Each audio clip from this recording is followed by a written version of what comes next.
Well, it was a disappointing season. Losing 60 games is really nothing to be proud about. Early on in 2015, we began to realize that,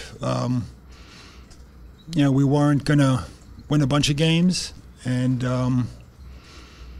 at that point, what became important was,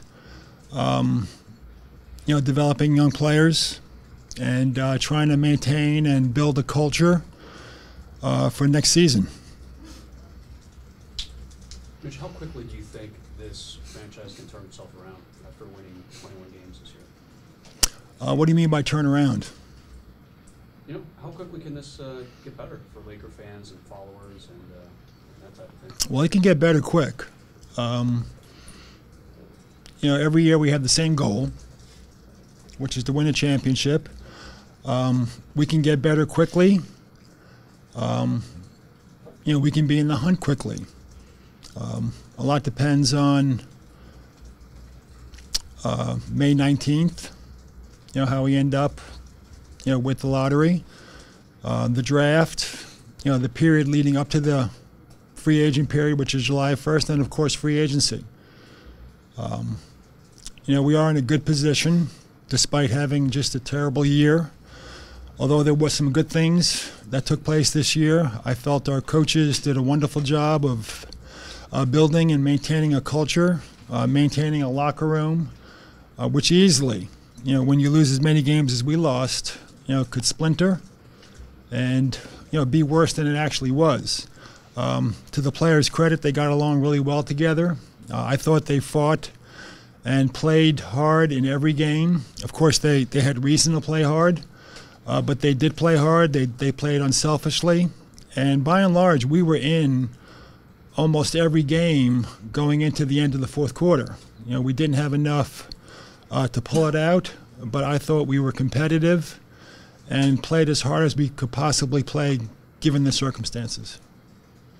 If the odds fall your way, May 19th, the lottery, how long do you think it could take to get back into the team and the playoff hunt for the championship? Well, if you do well in the lottery, which means obviously it means we end up with a top 5 pick.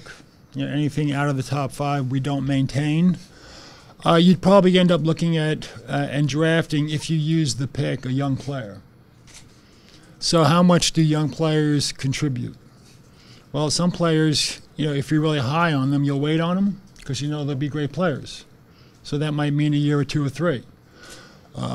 You could also trade a pick and get a veteran that can help you right away. So those are things, that will determine based on how the date goes. Once again, we don't have a top 5 pick. We'd like to have something in our pocket for the way the year went. That would be great to get a pick, but we've got to wait and see. Do you think there are guys who are franchise-changing type players that you can build around at the top of this draft that would potentially be in a position to get? It's hard to say franchise-changing. Most of the players, there are a couple. There's one senior who's pretty good. Mike. He is pretty good. Okay, I think you would agree with me.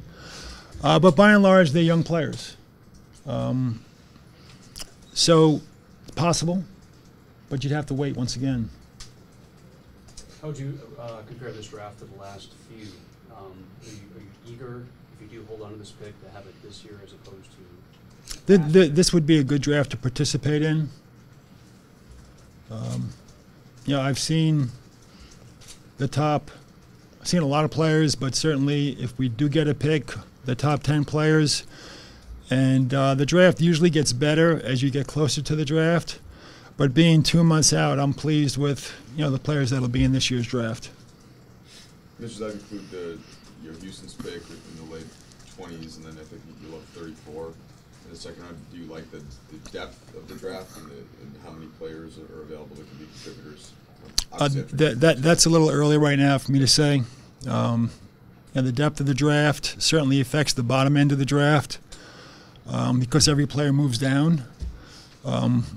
But First and foremost, the draft order was just determined recently, and we have our board that needs a lot of work. We have to wait for the underclassmen to put their names in and wait for the list to come out, before we really know who's going to declare and who's going to be in the draft. So it's a little early to tell. With the Clarkson pick, obviously you guys liked him, and you said at the time you thought he had first-round value. Where did he get to by the end of the season compared to what your best expectations may have been when you drafted him? Well, like you said, we liked him in the draft. We did not have a pick. We bought a pick at the last minute. It was pretty hectic. But that's the way it is on draft day. And he was the highest guy on the board. And, our scouts, to their credit, did not hesitate. They said, let's take this guy right here. His development was slow in summer league and training camp. You pay attention, but with Steve Nash and a lot of the veterans we had, we paid more attention to them. And you're looking down the road to see what kind of player this guy can develop into. And he really didn't play much, but once again, as we got into the second half of the season, the early part of 2015, it was obvious that the season wasn't going to go the way we hoped it would go. And Byron and I had some discussions, and Byron, put him in the starting lineup. And to Jordan's credit, from day one, he embraced the opportunity and got better and better as the season progressed.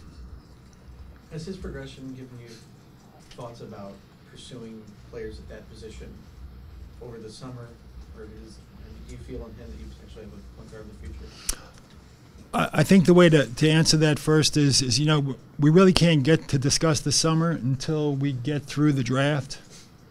And although we don't know who's going to be in the draft right now, you can guess, which underclassmen may be in the draft.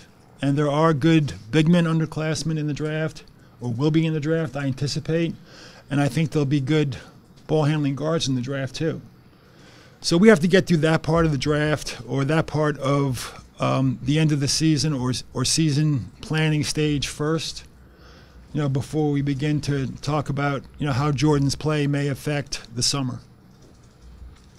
What was Byron Scott able to do this year that perhaps Mike D'Antoni, Mike Brown wasn't able to accomplish? In terms of building culture, whatever that Okay. means in your eyes. Okay. Well, both Mikes, had a different team. And they both dealt with injury. Pau Gasol was here. So it was different. When the season looked like it might go sideways a little bit, my discussions with Byron were basically to build your culture, get the players to work hard every day, to buy into what you're doing, and to create a base to build off of, for the rest of this year and for next year. Probably a little bit different, than the conversations I've had with both Mikes. Moving ahead to free agency a little bit, you can obviously sell free agents on the history and the great past that the organization has had, but when they ask about the direction in the future, what do you tell them, especially considering how these last couple of seasons have gone? Well, when we entertain or recruit free agents, we rarely sell the past and the legacy here. So that's not something that it's nice, but that's not something that we feel we have to sell. If you're an NBA fan, or if you're an NBA player, or if you're in college, you know what the Lakers have accomplished, since they came here in 1960. And that's not something that we roll out there because the players really don't want to hear about it. They want to know about the team you're building, the opportunity, and what they'll be looking at going forward. So that's what we'll try to sell them on. Mitch, do you guys plan on, obviously draft first, but looking ahead to free agency, do you anticipate being players for some of these max level guys? We have the ability to recruit and sign at least one max player this summer. And, based on the draft and based on the period leading up to free agency when you can make trades still, we do anticipate we'll be active in the free agent market. We have no idea how it's going to play out. But we'll be active participants. That would be my guess. Mitch, the last couple of summers going into them, just knowing what the veteran players that you had taking up a large amount of the cap impacted how you, which guys you were going to pursue. That's fair. How does that shift, if at all, this summer, just based on space and for example, Kobe's last year of his contract? Well, Kobe's under contract this year, coming up. Right. Yeah, that's right. So it doesn't affect this summer. So what was the question? I'm not sure I understood. Just the approach in terms of what types of players that you were going to be trying to sign, and maybe not committing to somebody long term if you didn't think they could be a possible franchise changer. I think that was said by you in the past. Well, not franchise changer. We're not just going to use our cap room just to use cap room and maybe improve. I could use the expression 20 games. Because we won so few games this year. We don't want to end up using our cap room and winning 40 games, which this year doesn't even get you in the playoffs. I think Oklahoma City won 45 games and they still didn't make it in the playoffs. You work hard, to create a future, whether it's with draft picks or the opportunity to make a trade or free agent dollars, and you don't want to give it away just because you have it. But you do have to weigh, anticipation and your fans, wanting to see some improvement. So that is a challenge. So it's not to say that, the only player we'll spend our money on this summer is a max player. There may be better opportunities out there. We don't know that right now. So we do have to balance, how you use that money.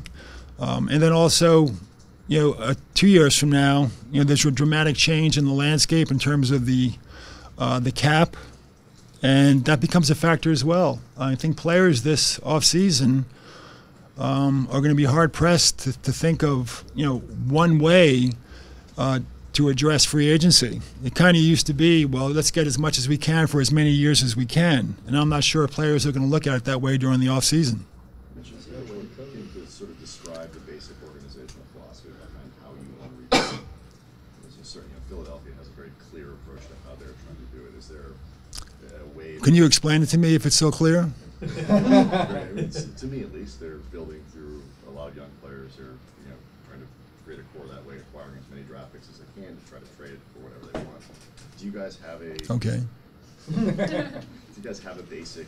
I still don't understand what they're doing, but go ahead. I wouldn't say you agree with it. Our basic philosophy is to use the three tools available to us, which is the ability to make a trade, the draft, and cap room during the offseason. There's no way to etch a plan in stone that you can execute. We don't even know who's going to be in the draft, and we don't even know which free agents are going to be free agents. A lot of them don't have to declare until June 30th.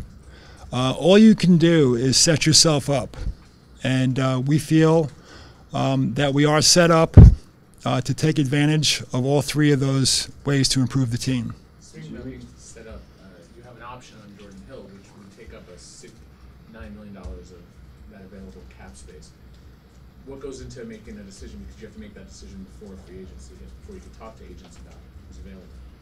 Yeah, we're going to have to make that decision probably up until the last date. Once again, we're going to wait to see how the draft goes.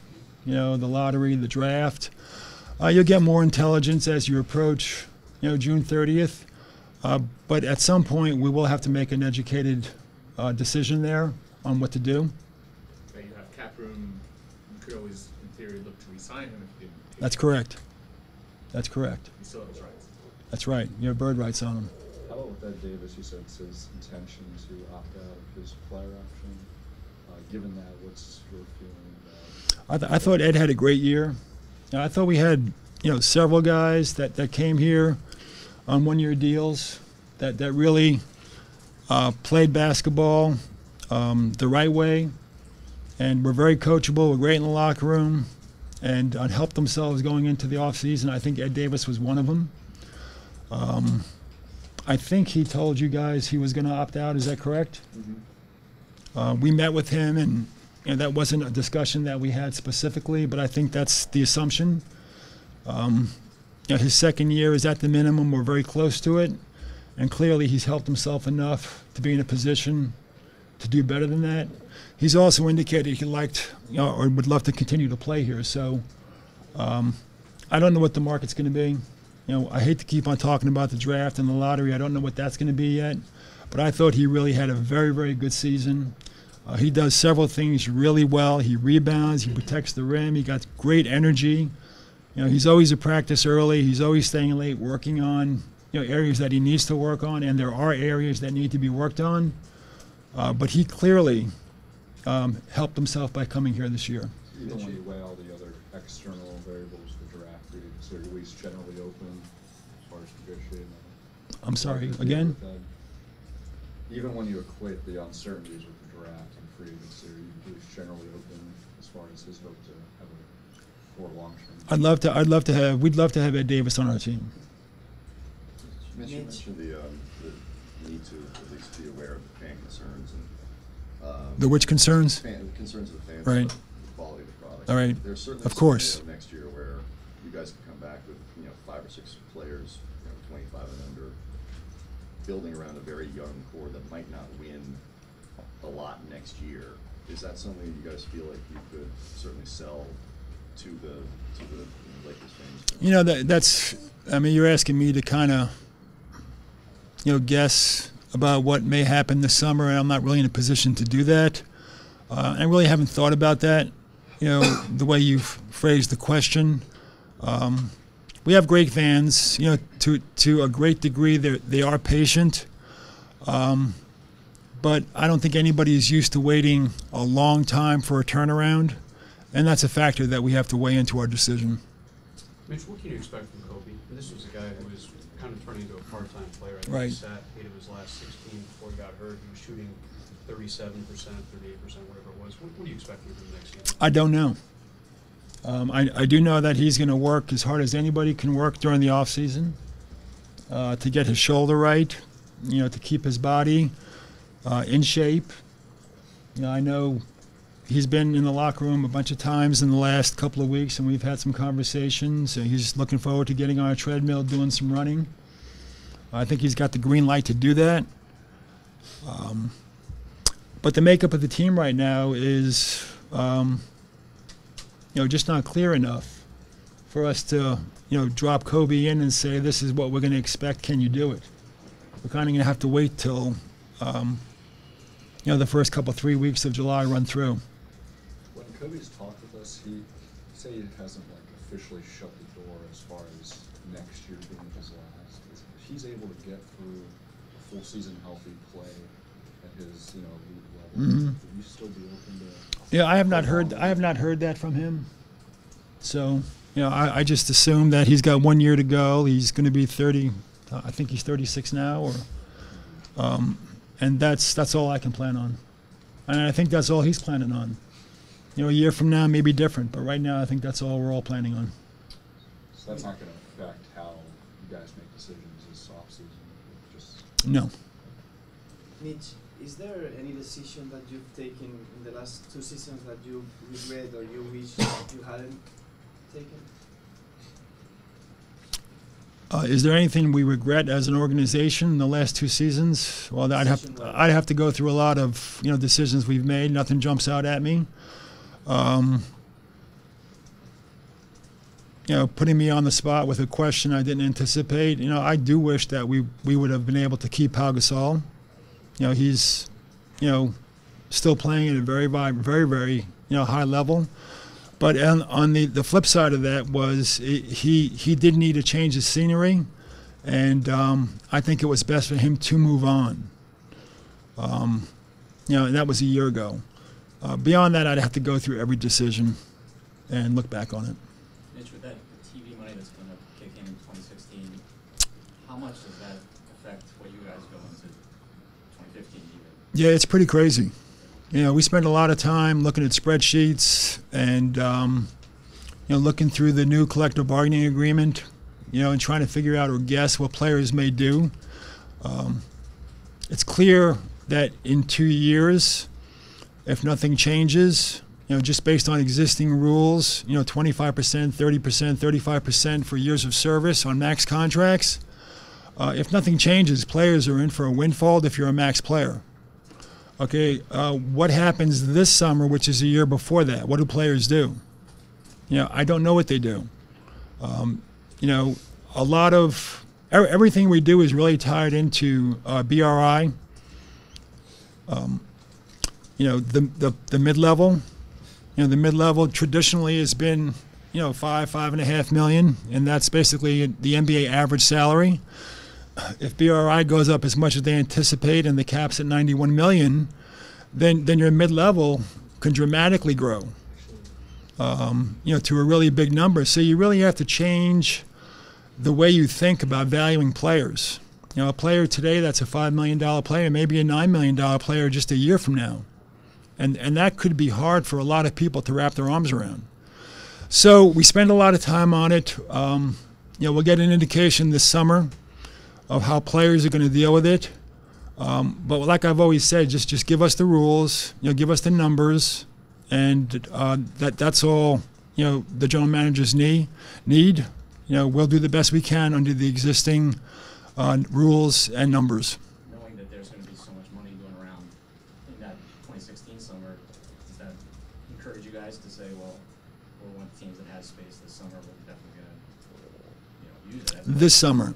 Well, 2 years from now, it looks like almost every team in the league is going to have cap room. Yeah. We do have a lot of cap room this summer. You can look at that as a strategic advantage, yeah. Do you think players, a lot of times there's a debate whether players are going to take a 4-year deal versus a 5-year deal, but with this, as far as if you're leaving a team, you're losing an extra year.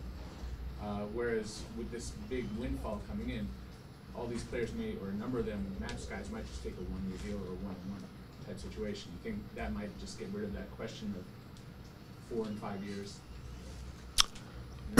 No, not in its entirety, because if you leave your team, your home team, and go to another team to sign a 1-on-1, let's say somebody comes to us, under a 1-year deal or a 1-on-1, we would still not have bird rights.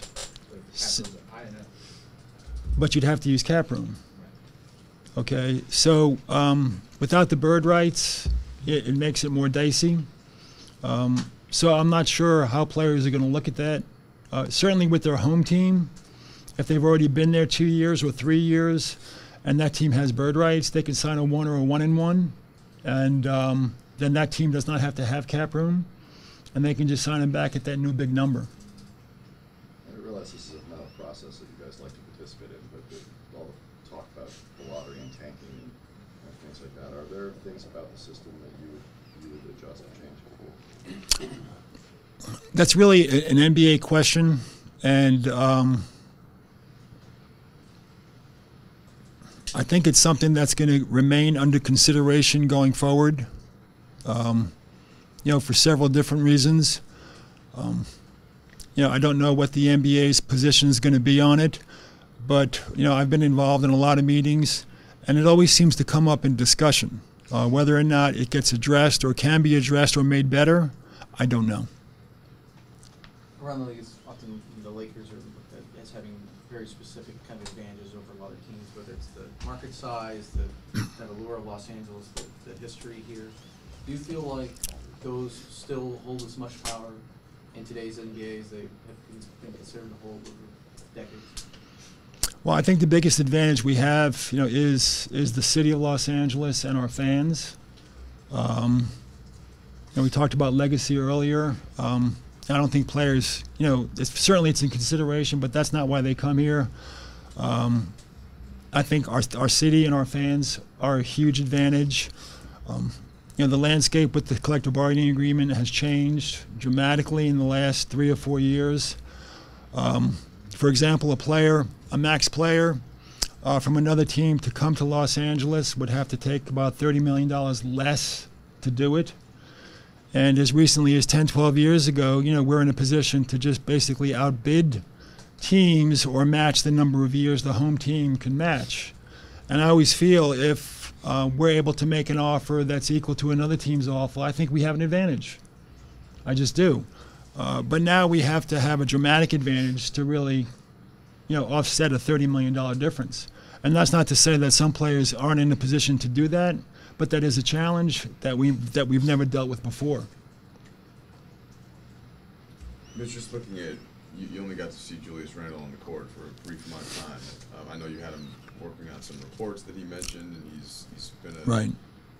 It seems like a student of the game throughout the season. Have you learned anything about Julius through this year that encourages you or makes you think differently heading into next season?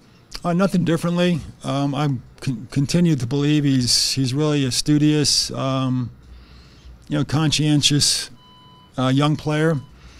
In fact, I believe he's lost 18 pounds since December. And here it is, only April. Yes, we did exchange emails every game. I've asked him for his take on the game, what kind of improvements or changes would you make, or what do you think about the game? And he did email back right away. We didn't do it every game. We did it for a bunch of games.